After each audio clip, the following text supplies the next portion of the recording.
Sit on your microphone if you're not careful. Would you like to have one of these? So you're going to put it in. Well, maybe I'll just use mine. No, you got a nice place. You can figure this out. So you're going to turn this on here. I'm just going to put this right here. Okay. And you can tuck that in if you'd like or somewhere. Okay, sounds great. That's good. Turn it on. Turn it on. Come on in. Too much networking. Right? It's too exciting. There you go. Yeah, actually grab one of those with my.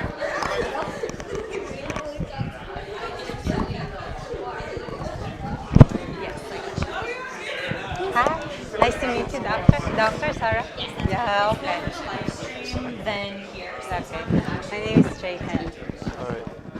So I would need that as well. On top of this, I would need that. Oh no. Yeah. The mics are.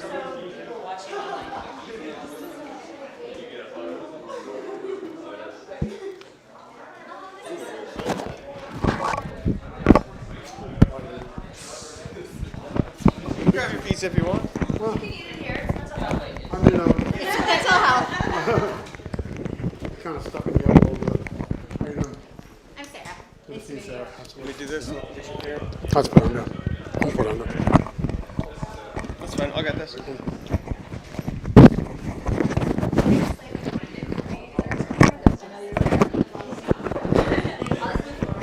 Oh, yeah, we could all move. Oh, yeah, that way. If you stand there, that's perfect. I will.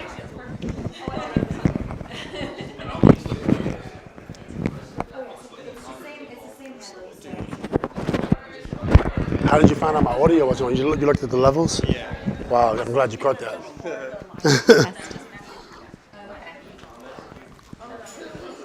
right, let's do a little mic check for everybody so we can. 1, 2, 1, 2. On the end here. Yeah, you can scoot back a little bit. The sun's There you go. Oh, you know what will help? Let's move Actually, this board a little we bit. have this. We have this banner too. Let me see if this works. Yeah, I tried setting it up. Oh, wait, different volumes. That works. Oh, you did it. Hey, that You was did great. it. Leaving the legal office hours to save the day. UCI Eclipse. Okay, just going to do a quick mic check. So on the end, you want to say test, test. Yeah, it should be on. If you see the light, it should be good. Okay, you just have to say something so we see. Hello. Okay, you're good. 1, 2, 1, 2, Oh. 1, 2. Hello. 1, You're 2. good. Test, test, test. You're good. Testing, testing. Hello, hello, hello. Good. La la la. All right, excellent. So we are live streaming. We're recording. Disclaimer for those in the room. The microphones are mainly for the live stream, not you guys. So if you're not hearing it very loud, that's probably why. Beautiful. Well, welcome everybody. This is our mental health and entrepreneurship panel. We're just going to quickly go around describing who we all are, and then I'll get into the questions. Beautiful. So my name is Stefani Rios. I am the program coordinator here, but I'm also a certified wellness coach and a Pilates instructor. I'm Oliver Kim, and I run an impact-driven venture studio called Blingo Labs in San Francisco. And I also go to school at Babson College at the moment. Hi everyone, my name is Hannah Walsh. I'm the CEO of Udify, which is a digital mental health platform. And I also help run the entrepreneurship club at UCI called Manifest. Hi everyone, I'm Sarah Pressman. I'm a professor of psychology here at UCI. I'm a researcher in the field of health psychology where I study stress and happiness and how we can use them to keep us healthier. And I have a book coming out on positive psychology and well-being, so I'm excited to talk to you about that. Hey everybody, I'm Metta World Peace. Been working with the Entrepreneurship program for the last, I think, 2.5 years. And to see it grow and to see the more interest coming from the students is super exciting. So super excited for this panel today. Hi everyone, my name is Jayhan and I'm the founder of Easy Care Link. So I founded the company back in 2014 and I met Metta World Peace. We become partners and co-founded together. So here we are today. Thank you very much for having us. Woohoo! So even if you don't identify as an entrepreneur or someone who has their own company, I do believe everything we will talk about today is relevant for everyone. Yay! So let's get right into it. So I'm just going to ask the question. If we all want to answer it, we totally can. So someone can just raise their hands and answer it first. Very laid back. Okay, there's not that many questions, so we have plenty of time to answer. So the first question is, in navigating the intersection of mental health and entrepreneurship, could you share your personal journey and experiences and how you balance both? I'm the moderator, so I can't answer. Okay. Well, I think I'll just start it. I think mental health and entrepreneurship. I keep saying entrepreneurship because Entrepreneur Center. it makes sense. But yeah, I think obviously we all want to work hard, give maximum effort in anything we do, but sometimes we could put ourselves in overdrive. You could forget to eat healthy, forget to work out, forget to get sleep, which is super important. So, I think sometimes you got to go through it just to realize, oh, I'm not taking care of myself. But then you could also just look at the cheat code, which is here, and kind of see how could I prevent burnout? How could I prevent stress when I'm going down this journey? But I definitely, at first, I didn't have a balance, but now I got more of a balance. Can you explain a little bit more about when you said you didn't have balance? When did you learn that you needed it? Was it like a specific event, or was it just like a few months? How did that look for you? Well, for me, it was when I went to the hospital, and the doctor said, you have high cholesterol and high blood pressure, because I would go from my bed to my desk, from my bed to my desk, just working, going down this journey. Essentially, it was my version of college after I retired. But when I found that out, then I said, okay, I was really heavy at the time. It was an unhealthy weight. So I said, okay, I'm just going to gradually get back in shape. So I started hiking more. I remember my first hike, and this is like after retirement, maybe 5 years after retirement, and I was stopping like every 10 minutes. I couldn't, I was so tired. But now I can just do that same hike twice in a row. So that's a great accomplishment. But I really found out at the hospital, which is not ideal.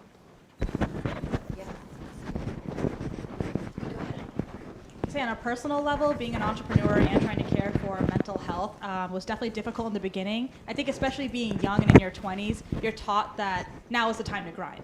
And you get sucked into this hustle and grind culture where not only are you working nonstop, but you're actually bragging about it and being like, yeah, I only got 4 hours of sleep last night. And I haven't eaten anything today. It's already 5 p.m. And we get into this almost competitive feeling with ourselves and others about how much we're working. I definitely got sucked into that my first year of entrepreneurship, and I severely burnt out to the point where I also ended up in the hospital for actually different reasons. I'll be vulnerable, but I had a super intense panic attack, and I was escorted to the hospital because I was seriously thought I was having a heart attack. And this was when I was working. I was in a lab actually here at UCI, so I was doing overnight shifts at a lab. I was running 2 startups. I was working a part-time job as a waitress, full-time student. I was also interning at another lab, and who knows, a bunch of other things, trying to have a social life, stuff like that. So I learned pretty quickly through that it's just not sustainable to have that grind culture. I don't even like using those words because there's some sort of positive connotation with it. And yes, being an entrepreneur, you have to take a phone call on the weekend sometimes. You have to say no to that social event you really want to go to. It's natural to make sacrifices when you're an entrepreneur. But at the, expense of your mental health, it's just not worth it. So I'm sure you'll have another question about solutions to it, so I won't go into what I've done to help myself with that, but that's kind of my personal journey. Perfect. Dr. Pressman, can you share any experience or science sort of explaining this grind culture, your experience dealing with students? Yeah, I mean, the grind culture, the sort of wearing stress as a badge of honor thing has been around for so much. It's so embedded in American culture that, you just have to work hard and you'll succeed and it doesn't matter. But I think the thing we miss is that, especially with entrepreneurship, what negative emotions do to us is really focuses us, right? If we're stressed, we can't think about anything else but that thing we're working on. And that's the opposite of what you might need, right? Because you need to sometimes think creatively. You need to think in an open way. And what we know is that that's positive emotions that actually do that. And so if you can't get out of that stressed, overwhelmed, freaking out, anxious mindset, you're not going to be able to think creatively about the solutions you need to solve. And on top of that, as we're hearing from Metta, not sleeping, not eating well, that's just going to get you sick and you're not going to be able to work anyway. And so it's not going to help anything. And I think people miss that and that realization that, oh yeah, not sleeping for several days is probably going to land me in a position where I can't work anymore. And so we need to really figure out how to balance that. Yeah, I love that. Oliver, Jehan, do you guys want to answer this question? So for me, I started my entrepreneurship journey when I was in high school as a sophomore. And then that's when I was completely just absorbed into the journey of entrepreneurship itself, that I didn't even reflect on my mental health. I just didn't have the time to do it. I was too focused on what was in front of me. And that allowed me to persist throughout the times that I was running my first 2 startups. And those startups went well, but then after that, as I was getting older, I realized people were demanding more responsibility for myself. And that's when I realized, okay, now I gotta get more serious about these things that I do because I need to make money.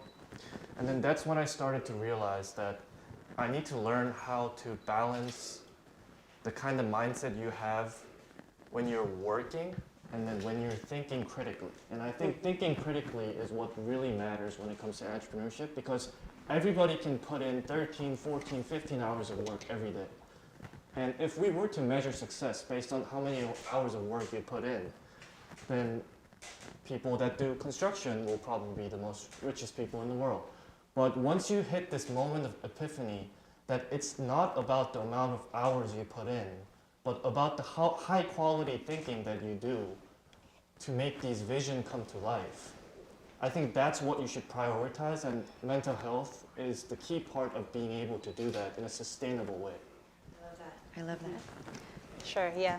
Growing up without my parental support, starting my own business was really tough. So you have to be, mentally tough when it comes to dealing with a lot of people. I started my business as in the healthcare industry, dealing with nurses, dealing with, doctors, dealing with patients, dealing with staffing and all those stuff. So you just have to balance out yourself in order for you to, deal with this type of people. You are dealing from kind of like A to Z, mentality and at the same time attitude. So for me to balance it out is really more on getting myself to have that kind of inner peace within me. So how I do that, I started it when I call it in my war room. So I do it in my closet, take my meditations in there, pray for like about 2 hours, and then, get out and, strengthen back again. So it's, for me, it's a different type of meditations because,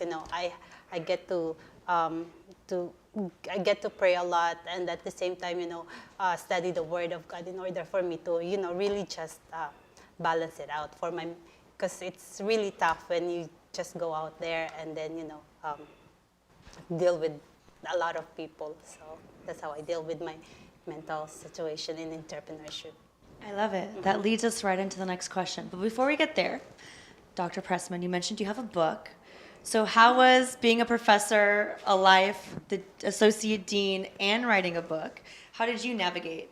Writing books, that's entrepreneurship, guys. Yeah. She said she wasn't an entrepreneur, I told her, but I'm like, she is. I can't answer any of these questions. I'm not an entrepreneur. Thank you. I think faculty, professors, I'm sure most of you feel this being on a university campus. That badge of honor of staying up all night, pushing to get grants out, pushing to get papers out is absolutely the same phenomenon. And I think everything we're hearing is something that happens, especially because, you lose your job if you don't get tenure. And so, you've got this timeline that you're kind of, going up against. And so what was the question? How do I handle it? Or yeah, we're moving on to solutions now. So everyone will share. I will first say that, as someone who studies happiness and stress, I think a lot of people do research as a way, we call it me search instead of research, because we're studying the things we don't understand. And so I was someone who got sick all of the time when I got stressed. I would get mono, I would get strep throat. And so I really wanted to understand that. And, the physiology is so clear. We understand so much more now about mind-body connections and how our emotions translate into our immune function, how they translate into our cardiovascular function. And so it's real. And so, and even knowing that, I still felt, I'm still so guilty of staying up all night to prepare a talk, to write a paper, of not eating well or not getting enough exercise, things like that. So it's really a hard battle. But, for me, what do I do? Well, I teach positive psychology. And so I know a lot of very simple strategies. It's not going to help you with the big stressors, like someone dying, losing your job, your company going under, right? But, so much of stress, so much of anxiety is momentary. And it's just a matter of getting yourself out of that headspace for a second, and it can completely change what your body is doing and really help you reappraise your stressors so that they're not as serious. And so one of my favorite examples is a study by Alison Brooks, who's a professor at UPenn. And she did a study where she showed that if you're really freaked out and you're about to do something like sing a song in front of an audience or do a big, public presentation that you're freaking out about and you're stressed about it, if you just say, I'm excited, instead of I'm stressed. It completely changes your performance. It completely changes how you do. And, you end up performing better. And it's really just retaking that feeling of physiological arousal, that you're freaking out, the high heart rate, and just saying, oh no, that's just like, I'm actually excited about this, and like thinking about the positive part of this thing you're doing, the opportunity part of it. And there's so much other things like that. There's so many other quick tweaks. My research, we've done a lot on smiling, and we've shown that even just smiling, even if you're faking it and you don't feel it at all, actually reduces your heart rate and reduces your pain and makes you feel better. And that is something we can do when we're in just awkward situations, like someone cuts us off in traffic or someone says something weird in a meeting and you just fake it, and it actually tricks your body into relaxing and feeling more positive. And so I think really thinking about those small things we can do. It's not going to be helpful for long-term stressors and major chronic stressors, but I think that helps us in the day-to-day of grind culture especially. I love that you said that, because earlier we had another panel, a fireside chat with some athletes, and Metta was mentioning butterflies do not mean you're stressed or nervous. Butterflies are just excitement. So going back to what Dr. Pressman is saying, it's really about how you look at what you're feeling, which I think is really nice. So Hannah, Oliver, Metta, do you want to share how you cope with your sort of challenges you have with being an entrepreneur? Yeah, I think the uncertainty was the issue. Also trying to find the alignment. So I have opportunity and I have time on my hand. Got a long life to live. What am I going to do with that time? Right? And how do you not get overwhelmed? For me, I had to look at all the opportunities that I had, and then I had to bring structure to it because it's super exciting. I don't know what everyone is doing, but I got to imagine like your first thought of entrepreneurship and what you're going to do. It has to be it has to be exciting. So, initially, when I was first starting, just getting opportunities in different genres, many different genres, essentially I didn't have a thesis, so I didn't have a plan. I didn't even know what a thesis was, at the phases of my journey. But I continue to learn how to bring structure to it as I go. I learned my jargon gets better, and my structure and infrastructure gets better. But in the beginning, it was times where I would ask myself, what am I doing? And I did set my goal in the beginning. I have a goal to, maybe go public, be successful, whatever the case may be. But initially, I can't really see the steps to get there. I didn't really see the steps. So it was times where I'm like, okay, I should just go back to coaching because that's fairly easy. I can just call a team and hop on the staff and let's just call it a day. But something was telling me that you're doing what you want to do because you're competitive and you're motivated. So I did have about a couple of years where I had writer's block, writer's block as an artist, but call it critical thinking block. I couldn't think about how am I going to find these solutions to help my founders? How am I going to bring a business model to it? I'm meeting many different people and it's just not making sense. And I did have times where I wanted to kind of give up. But I think what kept me going was definitely starting to meditate a little bit more, working out, filling up my time a little bit, coming back re-energized, looking back at those documents and the papers and being able to re-energize myself and just believing that if I focus on building the infrastructure, that at some point is going to make sense. I'll be able to hold up all these opportunities. And it took me a while. I'm 7 years in of retirement. So obviously, when COVID hit, that was kind of it almost feels like I'm 10 years in, because COVID was just a damper. But I say I kind of got over the hump. But initially, it was extremely tough because I'm getting into a field where I didn't go to school for business, had no experience in what I wanted to do. I was just super curious about what my friends and then my network was into. And when I'm hearing the information about what some of these ladies and gentlemen were into, I'm like, wow. So you're telling me if I do these steps that I could get there too? But my friends was not having these conversations with me. So nobody knows what I'm going after because they're just not in those same rooms. So at times I did feel isolated, and then coming to programs like the Entrepreneurship, I'm around like-minded people. So although I'm around like-minded, call it professional CEOs, chairwomen, chairmen that's mentoring me, I'm also able to be around people that have those same aspirations, people that I'm mentoring or such a student. So now I feel more secure that I'm around like-minded people and I'm not isolated anymore, from the top down. I love that because I feel like, when we talk about solutions to mental health, we're always thinking about what we can do as an individual for ourselves.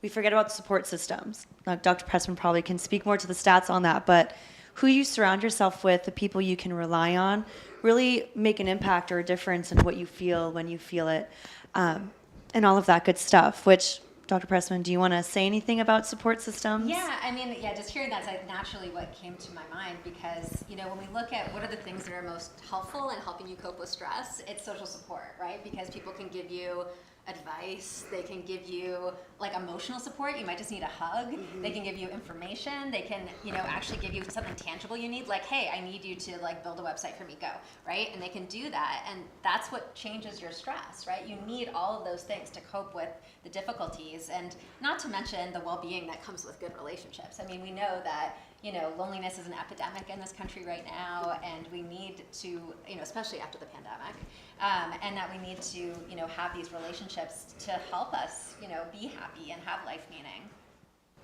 Yeah, I love that. Oliver, do you want to share how you cope? So for me, I like to talk about two different aspects. First is hustle culture and how I view it. And hustle culture, I think, is a mental trap that was made by people at the top. They make you think the amount of hours you put into X work equates the amount of reward you would get. And that's the kind of leverage they use in order for people at the bottom to feel like they're going to get greater rewards than they're putting in actually. And at the end of the day, it is structured in a way that allows the people at the top to benefit. And that's the romantic side of entrepreneurship, which is what I like.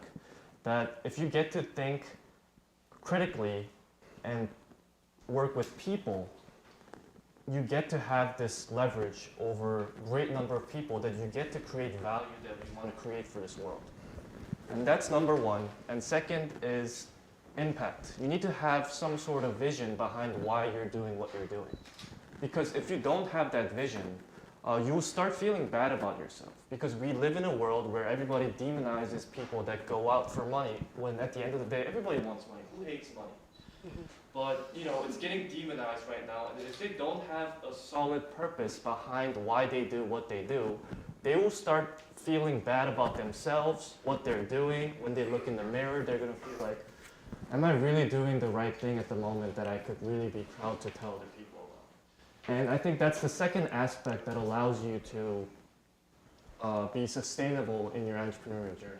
So to reiterate the first part, the hustle culture, the amount of hours and the amount of effort you put into certain things does not equate how big your reward is. It is designed to look that way so that people who are foolish enough, I would say, to not think critically, to figure out what's really going on, to fall into the traps that they could use the leverage created from it. But I wouldn't say use them, because if you have a purpose behind what you do and you want to create and work toward a positive mission for the world, at the end of the day, you guys are all working toward a common good. And I think whoever that God allowed us to have that responsibility to bring people together, I think that's the most important and romantic aspect of being an entrepreneur. Yes. I really love what you said about finding your why and your impact on the world. It really relates to, I guess, how I coped with my mental health issues in the first year of my entrepreneurship journey. So like I said, I ended up in the hospital at one point, right? Because my anxiety was just so incredibly intense that I really thought I was having physical issues with my body. And I really was. Same with you, Metta, like high cholesterol, all that. And so really, I got to the point around 2 years ago, or maybe a year and a half ago, where it felt like everything in my life was perfect. On paper, I was the CEO of Udify. I was financially stable. I had a very, very vibrant social life. I was the fittest and healthiest I've ever been in my entire life. So to literally everyone, I was just killing it. And I wanted to feel that so badly, but I couldn't. I really couldn't. It felt like something was missing. And I don't know if anyone's experienced this, where you're like, I should be happy, I should be grateful, I should feel whole, but you're just not. And that's where I found myself around a year and a half ago. And it actually took kind of like a spiritual awakening for me to realize what I was missing, which is I saw a LinkedIn post and it says something like, here are the 7 types of health. It was talking about like financial health, mental health, social health, and the last one was spiritual health. I didn't grow up religious. I was kind of left open to my own devices to figure out what I wanted to believe in, and I never really explored that. And I sat down and actually started reading books on things, learning, and I discovered mindfulness meditation, and for the first time in my life, I felt connected to something bigger than myself. And I don't know if that's God, I don't know what you want to call it, right? But for me, I just say this like a very spiritual, entity figure in my life. And that moment was so pivotal for me because for the first time I felt whole. It filled that void.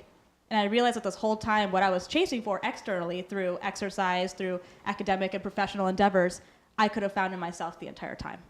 So since then, I am a huge advocate for meditation. I meditate at least once a day, usually twice. And I also started volunteering at the soup kitchen. So for the last 2 years, I've been volunteering at the same soup kitchen every single week.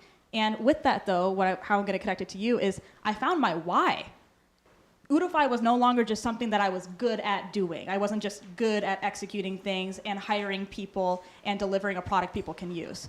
It turned into so much more of a spiritual mission of like, how can I help people find this, find wholeness? And that why has changed everything. I hire differently, I work differently. All the new features we think of, it all comes from a different place. So that's kind of how I guess I got over that hurdle. I don't know if that really helps anyone, but if you've ever felt that way, hey, we're all young in here, right? Like if you've ever felt that way where you're like, I should be so happy and grateful because I'm living my best life, and you're just not feeling that way, I've been there. And meditation and spirituality has completely fixed my life, seriously. Yay, thank you. I know I said I wasn't going to answer, but I'm feeling like I need to answer this one too. So I recently graduated 2 years ago, and I've been working here full-time ever since. For me, during COVID, my last 3 years of school weren't really school. I left home because my home wasn't greatest. I brought my brother with me. I became financially independent. And it was not only how am I going to finish and graduate, how am I going to support myself and my brother with no real help, right? After I sort of figured that out, I found my job at UCI. My brother moved to college because freshman year he lived too close, so they didn't let him dorm, right? Everything started getting better financially for me, but I was still feeling so unfulfilled because in college, you guys are all going to graduate soon, I was always involved in so many things that to me, success was how busy can I be? Back to your point on hustle culture. So I started working here. Once I started working here, I got 3 other jobs. So I had 4 jobs, and I decided to do a certification program. Yeah, I broke down. My body, I got all of these chronic illnesses. Like I got stress rashes. They're a thing, guys, believe it or not. Moral of the story is like, you have to find your why. Everybody's definition of success is different. Just because your calendar is full does not mean you're successful, or to your point, you're managing and being a productive human. So my solution has really been my spirituality. I read the Tao Te Ching, Taoism. It's like a way of thinking. I learned to take it easy. Like you can only grind for so long. There's such thing as overwatering or over plowing your soil, your roots, your crops, So like taking a pause, right? I'm taking this year to focus on my mental health. Yes, I burned out, guys. So right now I'm not working on anything but just my 9 to 5, and sometimes you need that. It's okay to have nothing else going on. We all go to UCI. You're gonna graduate and you're gonna be like, all I do is work? Whoa. I must be a loser. There's nothing else I'm filling my time with, you know what I mean? But it's okay to take a pause, to breathe. I'm an avid hugger of hugging trees. I believe it's effective. Someone needs to do some research studies on it. I believe it's a thing. So just be nice to yourself. To Metta's point, people are living to like 80, 90 years old. You have plenty of time to do everything you want. I think taking that pause and be like, okay, it's cool. This year I'm focusing on one thing outside of school, or maybe just 2 things. So anyways, we're gonna move on to the next question, which leads perfectly to everything we're talking about. well, maybe I'm going to rephrase. I want to open the floor for some questions from you guys, and then we'll finish the rest. How do we feel about that? Can we open the panel just a little bit more? Yes. I have a comment. Okay. Yeah. Everyone, this is Tina. She is our very excited entrepreneur. So yes, you can be the first Q&A/live speaker. Okay. Thank you guys. Hi guys, I'm Tina. I'm a radio show host here at 88.9 FM. My entire show is about spirituality, psychology, philosophy, and how it ties into society and success. Something really interesting, I interview a lot of people, talk to a lot of people, talk to some people who worked in the executive board of Disney. And something that they give them is called a Franklin Covey. It's a little notebook. And it has elements that you write like a little star, a little like circle or heart next to each element you fulfill. And it ties down to 3 things: mental, physical, and spiritual well-being. If you don't have spiritual well-being in your Franklin Covey, in your day-to-day planner, you will get fired from being a Disney executive employee, because they want you to be the happiest person on earth. And they want you, as the employee, to be very happy and very mindful and very in your job and career when you're there, and actually enjoy it so that you can give people an outcome that's also enjoyable, which is really interesting. And also some Harvard Business Study reviews show, because spirituality is literally my thing, show that 97% of people who consider themselves successful are somewhat spiritually affiliated. Most successful entrepreneurs say that God is responsible for their luck/successes, which is also just an interesting statistic that I found. But yeah, I think being holistic and looking at yourself overall is a really, really big part of happiness and success and feeling fulfilled. So make sure you guys incorporate that. Beautiful. So our next question for the panel is, what advice do you have for viewers? Before that question, I want to open it up to you guys. We don't want to give advice without knowing what you guys are looking for, in my opinion. So does anyone have any questions, comments? And you can just pass it around. So I noticed a lot of you guys talked about specifically what motivates you is your why when it comes to why you do this. But I know like at your lowest point, sometimes you almost forget why you're doing things. So what's something each of you would do to remind yourself of your why? Well, for me, you have to be passionate with what you do. If you're not passionate enough with what you do, at the end of the day, what is it that you really, would love to create for yourself? Something that you wanted to leave behind for yourself, something that you wanted to do for the rest of your life, something that can make an impact for other people as well. So you gotta be passionate with what you are doing. Yeah, that's it. Absolutely. Piggyback of what Jehan said, sometimes you can forget why you're doing it. I set a vision, and actually I set a goal.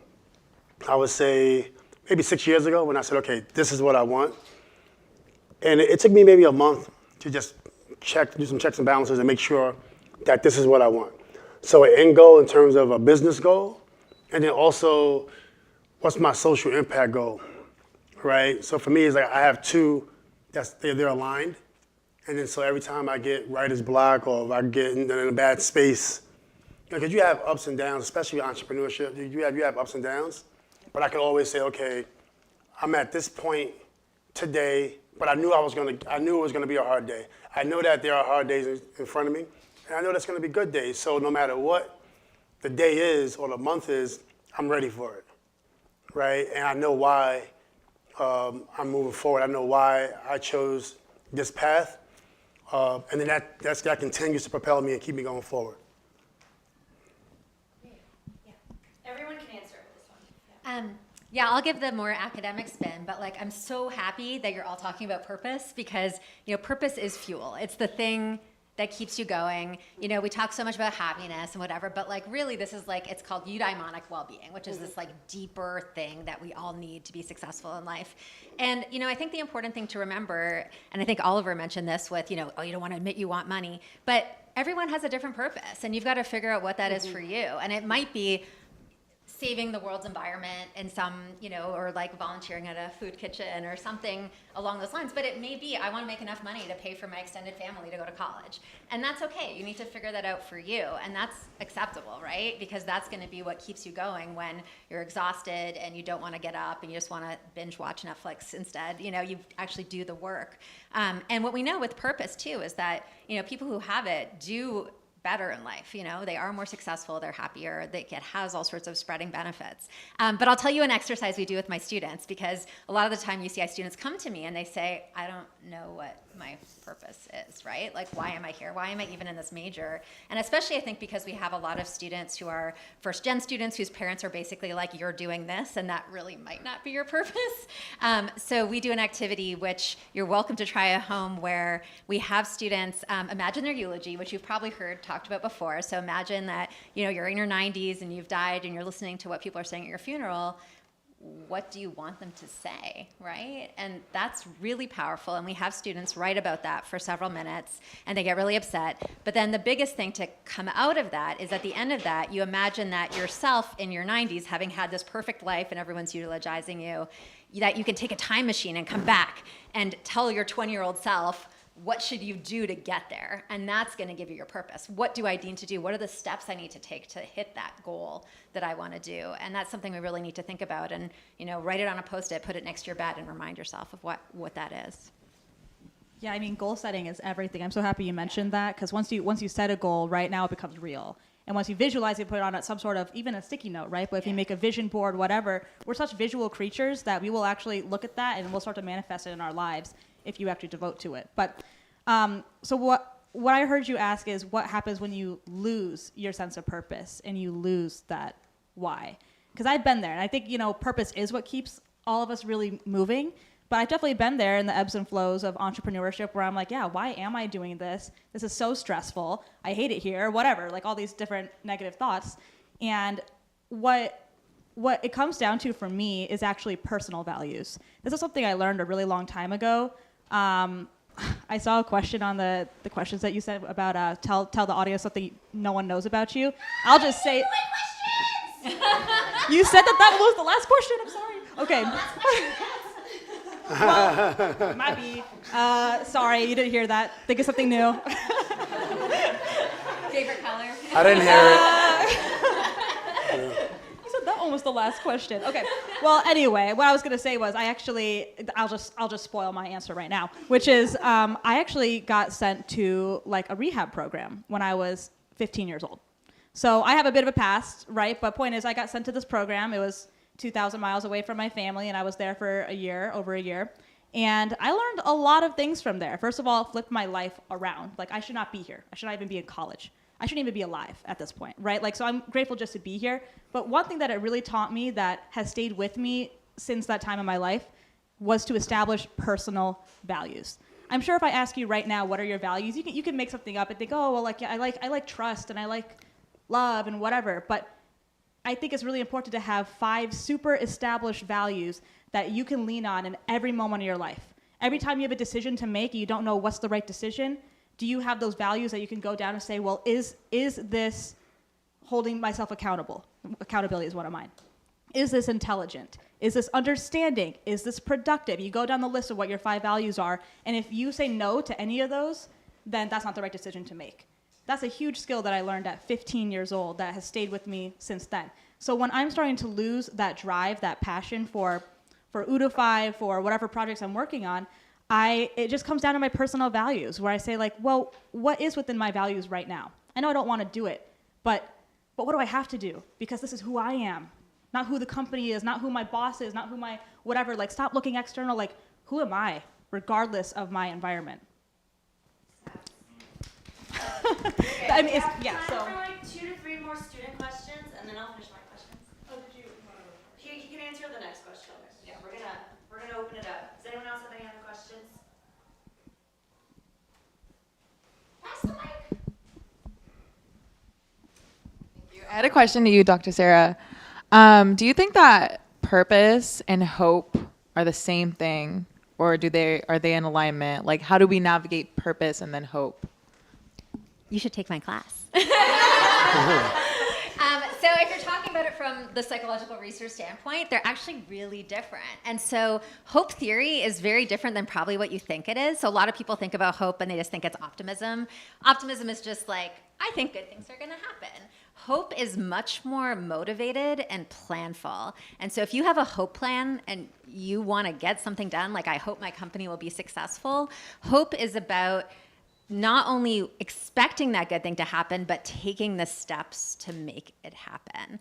And so it's really about, oftentimes people will create hope plans. I heard you talking about vision boards. It's kind of similar, where it's like you imagine this goal and you think about your strengths. What are you good at? And how are you going to use those to do step-by-step planning to get to that goal? And so it's not just wishing for something, which is a little bit more optimistic, right? I hope this good thing happens. It's making it happen.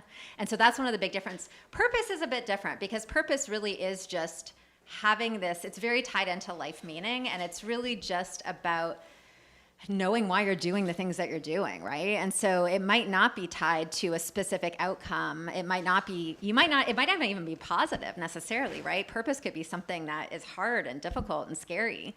It's just about something that drives you and is motivating you. Sounds like she needs to be a guest on your podcast. Is really what it's sounding like. Who has another question? In the back. Okay. Oh, two more. Great. 2 questions. You can take your turns passing that thing all the way back there. This one's for Dr. Sarah. So I currently working in mental health. I work with clients, and I do want to start my own business. I was wondering, how would you say to go about balancing my own mental health, my clients' mental health, and then starting this business that I want to do? What advice would you give? Ooh, I wonder if the panel can give you better advice about how they did it, because they actually had to start the companies. Do you want to say how you balanced your mental health? I can give advice from a research perspective too. Yeah. But Let's have Jehan, Oliver, and Metta answer. yeah, I would love to hear how Sure, you guys did yeah, it. definitely. For me, how I deal with my mental health, again, just like what I said earlier, I have to do a lot of meditation, especially with, praying, because that helps me a lot. It gives me inner peace. When you go out there, there's a lot of wolves in sheep's clothing. So definitely you need something that you are, just like what Hannah was saying earlier, bigger than with yourself. So it just like what I do when I started my business back in 2014, it's really hard. I don't have anyone supporting me. Even my family is not supporting me. But how I deal with it, it comes down to who do I really seek for? And that's beyond with who I am. I think when it comes to your mental health, dealing with your mental health, it's something that you need to seek for with higher than than what you are dealing with. So for me, it's more a lot of prayer. Yeah, I think I'm kind of in a similar space. I'm not a licensed social worker or therapist, but I speak a lot, mental health initiatives, audiences, currently on the board of UCLA Psychiatric Ward, and all that. So I have a lot of experience, but I also have to, take care of myself. I have experience with going through tough times. One thing I told myself, no matter how tough a time I'm going through, is never going to affect if I'm giving back to someone else.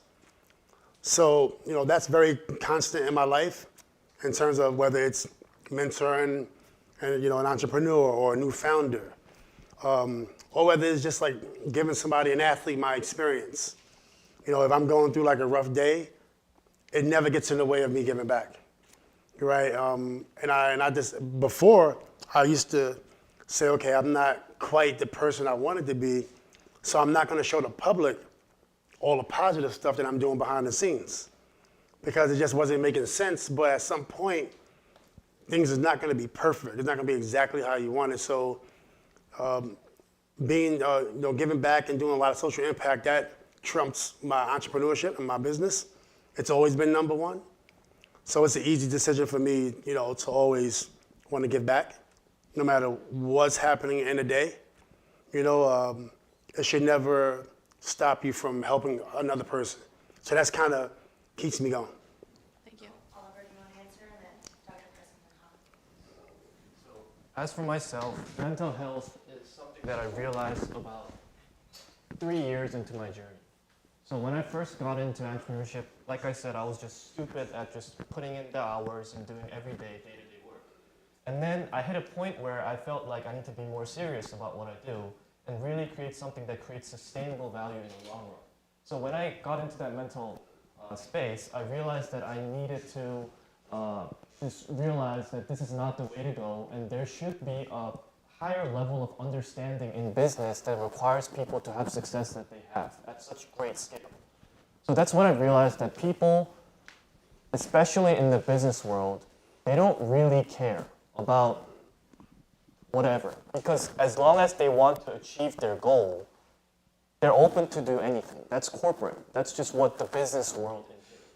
And it's hard to digest that when you have this personal, emotional side of you as a human that makes you want to evaluate things out of your emotion and just try to be more, empathetic, try to be more, social, whatever that makes you feel like you're a great human.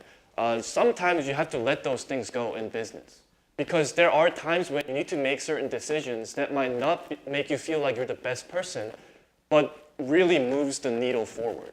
So those are the kind of realization I had when I realized that I need to have a better understanding of what being a businessman looks like. And then, so what I recommend for people that's just getting started in entrepreneurship, especially you, is that you need to think for at least 2 years that you're gonna make a shit ton of money in the next 2 months. You're gonna be like, this is gonna make money in 3 months. I just gotta put in the work. And it's just repeated. Manifest it. Yes. Yes. And it's just repeated cycle of that for a couple years until you realize that, wow, this is not the way to go. What's the difference between just listing myself on Upwork or Fiverr and just doing what I'm doing, calling myself an entrepreneur? So that's kind of the journey. You realize at the end of that that's not the way to go, and you start seeking higher level of what requires you to be a great entrepreneur. Thank you. Did you want to give your 60-second answer? Yes, I'm going to time you. I'll just say one little thing.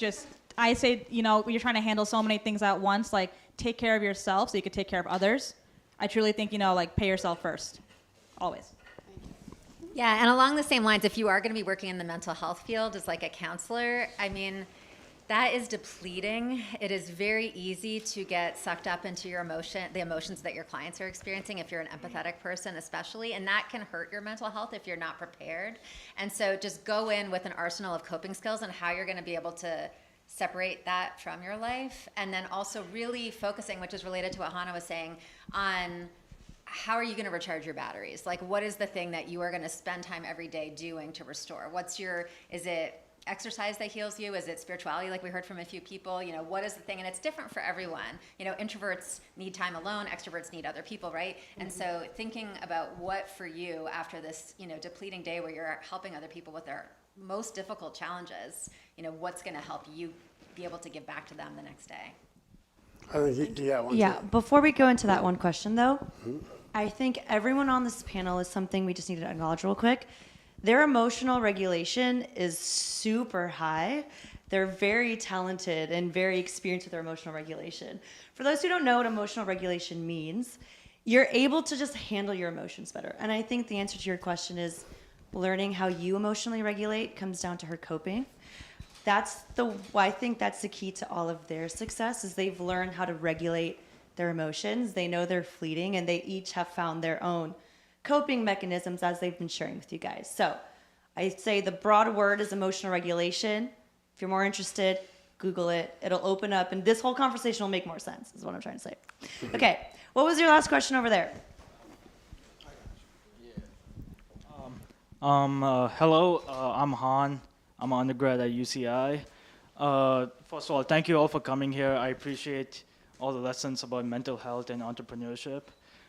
It's still a little bit hard for me to wrap my mind about because, for example, Metta, you played in the NBA and you played with some great teammates like Kobe Bryant and Derek Fisher.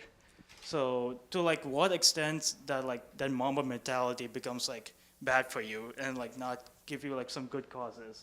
That's something I'm a little bit in question about. Well, I think it's, what's your name? Han. Ahan. Yeah. So that's if you had the Ahan mentality, that's for you. right? Mamba is the only one Mamba, and Jahan is for Jahan, and Metta is for Metta, right? So I think his mentality is, you could be inspired by it, but he gave his best, which created the Mamba mentality. You just got to give your best. You know, sometimes I think, I was telling somebody earlier, if you don't prepare, you know, and put in work, say a year prior to today, and you're trying to be a great basketball player, but you didn't take enough shots every day to be great, and someone else has taken 500 shots a day, making 500 a day. And y'all meet up today, y'all playing a game, and that person beats you. Well, today you felt like you was going to win. Today you had the Mamba mentality, but you came up short. I think sometimes we think that because we came up short today, that person was better, or we didn't really have it, but you just didn't have enough preparation. So now if you prepared more, right, you'll be ready. So you could be at your best and it don't really feel like it. So now you at your best and now you feel like, oh, I wasn't successful. Now I got to go even take it up to another level, right? But you're not really paying attention to the detail. You're not necessarily paying attention to actually what's real. Today you gave it your all, and you got to be okay with that, right? You got to also be okay with, I'm giving it my all today, I'm giving it my all tomorrow. It's going to be ups and downs. Are you ready for the downs? If we think that it's not going to be downs in the future, then we're not living in reality, right? We know when we get in and we come up against a hurdle, we knew that was coming anyway, because we've been through tough times already, right? It's not like, oh, I've been through tough times and I'm not going to go through any tough times again. There's not going to be no challenges in front of me. We know the challenges are going to be there, right? So you got to be able to, the same way through your ups, you got to have the same type of emotions through your downs. And I think that's where you get stronger, right? You go through these little stories, you go through this adversity, and then that's how you build the character, right? Not necessarily, oh, I'm going through something, and now my emotions are attached to what I have gone through. Your emotions is attached to the loss or the challenges. Your emotions should be something that's centered, strong, stable, in its core at all times, right? Through happiness, through sad times, through great times, through bad times, right? And I think the Mamba mentality, that's for him. And like everybody was saying here earlier, work smarter, not harder, get sleep, work out. That's also part of the Mamba mentality. I'm taking care of myself. Sometimes we forget, how hard is it to take care of yourself? Well, if you're taking care of yourself, that's another check in the checkbox. That's also toughness, being vulnerable, going to seek therapy. That's considered soft, but it's actually not. You're strengthening yourself, right? When you seek improvement, when you seek therapy and different things like that. So you don't have to overkill. Like everybody spoke about earlier, you don't have to overkill. You don't have to compare yourself to someone else's success. Did you put in the time? And if you have not put in the time, today, I decide that I'm going to be different. I'm going to work hard every day, right? So it's going to take you a year to get there. You got to give yourself some time. Give yourself some time to be successful. Give yourself some time to get into your rhythm, right? And I think that should help you tremendously. Woohoo. Can we please pass the mic back this way? We'll have more time for questions after this last and final question.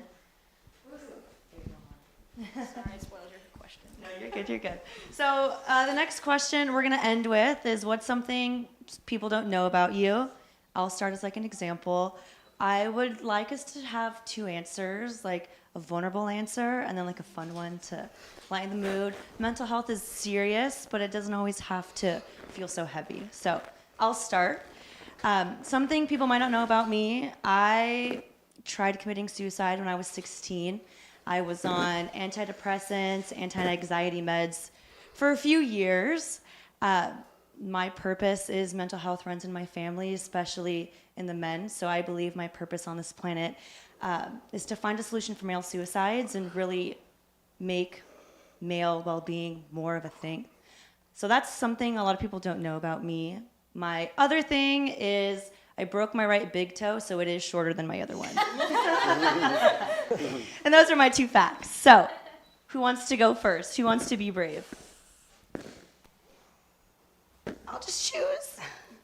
Okay, Metta, you go first. What was the What are two things people don't know about you? Something more vulnerable and something kind of funny. more vulnerable? Okay, so let me see. So something some people don't know about me. That's pretty hard. But I do love, I don't know, I think I really love R&B music. I don't know if that's, you know. That counts, that counts. That counts? You know, you would expect me to like Eminem and, Jay-Z, but that's just not the case. I do like those guys, but I do love R&B music. And then I think, was that my funny one or was that Yeah, that was your funny one. Okay. I was hoping that We was. challenge you to dig a little deeper. And then I think I do have a sensitive side, and I think I used to be insecure, but I think I'm making that into a strength. But I think I do have a little bit of that going on. I think because I was teased a lot as a kid, but I actually made it into a strength. So now I think I became overconfident, about things that I used to be super insecure about, just from people playing around as a child. But yeah. Everyone has insecurities. I love that. Thank you, Metta. Yeah, So who wants to go next? It's not that hard. See, we can all do it. I'll do that. I was a victim of bullied all the time when I was young. So speaking of mental, health, I actually growing up without my parents, it's really, really hard. So I was taken care of by my grandparents. I remember that, when I was in grade school, my fellow students or my classmates would throw rocks on me and, all those stuff. It's really, really hard that I keep that to myself, and that I don't have anyone to talk about to, but it's something that strengthened me out of it, because now, before I cannot talk about it. When you are being bullied, you isolate yourself and all those stuff, but there even come to a point that someone would just grab my hair out of it, and but again, it strengthened me out of that circumstances. So I think how I handled it, it's I just keep my inner peace, not to fight back, because that's how I deal with it. But now I can just laugh at myself. Oh, that's a good thing that happened to me, because now I'm strengthened. Yeah. So funny about me is, I think I'm married for 20 years, almost 20 years. So that's I can be proud of. Yay! Thank you for sharing and hard. congratulations. Thank you. Yeah. Okay, Dr. Pressman, Hannah, Oliver, who wants to go out of you three? Perfect.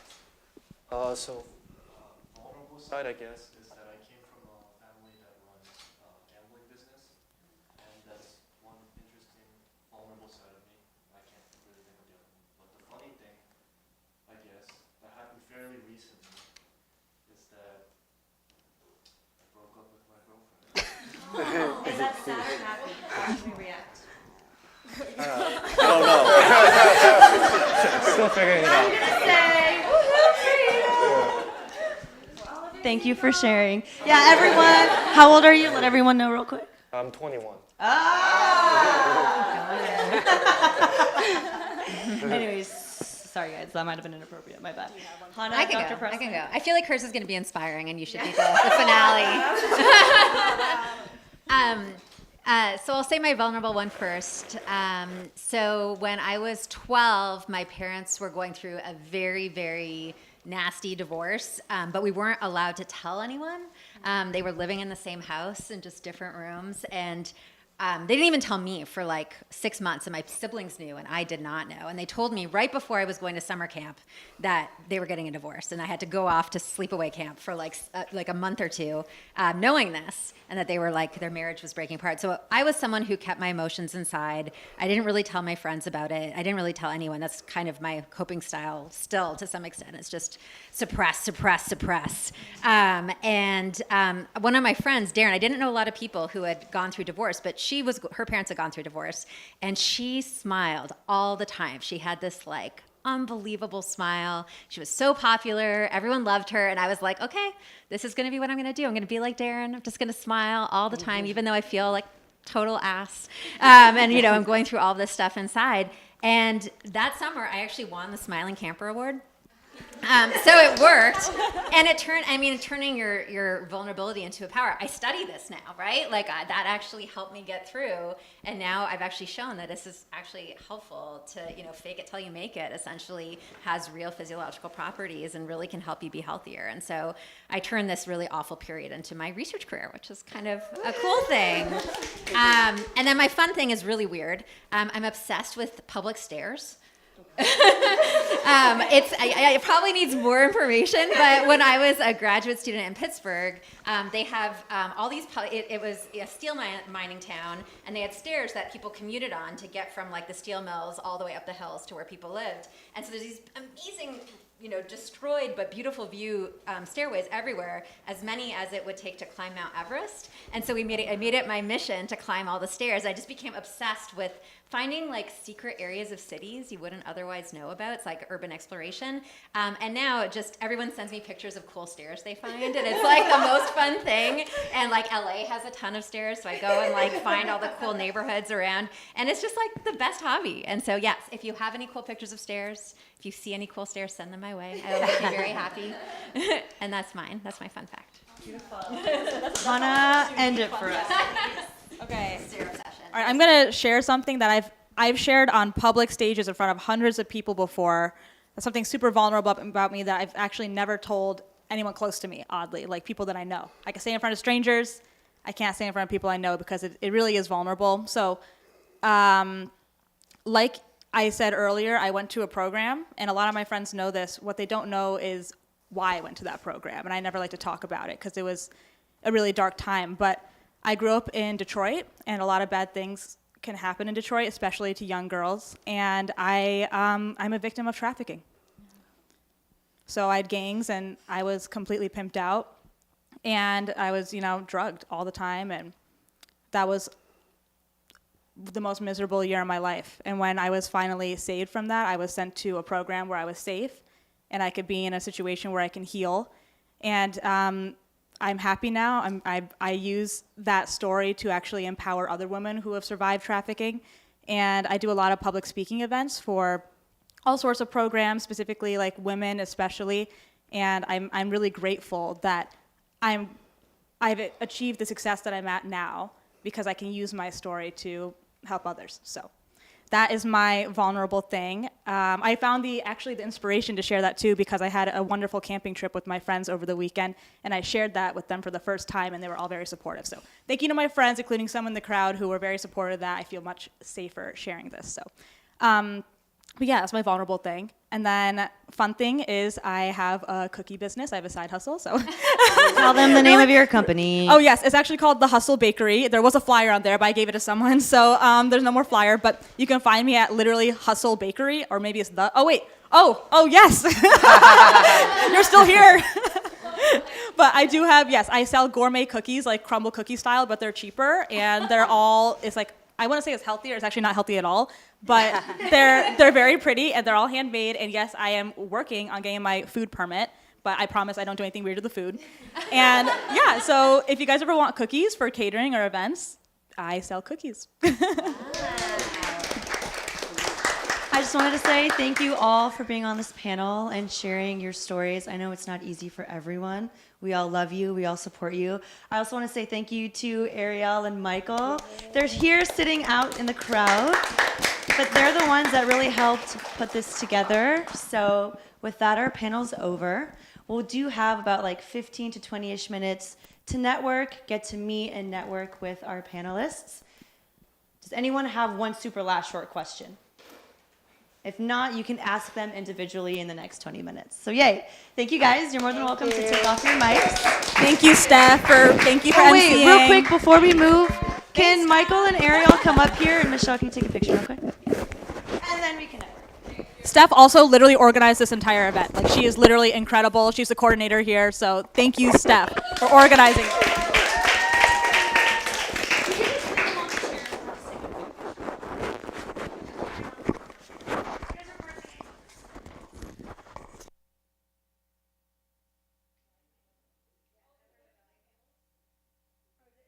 Online.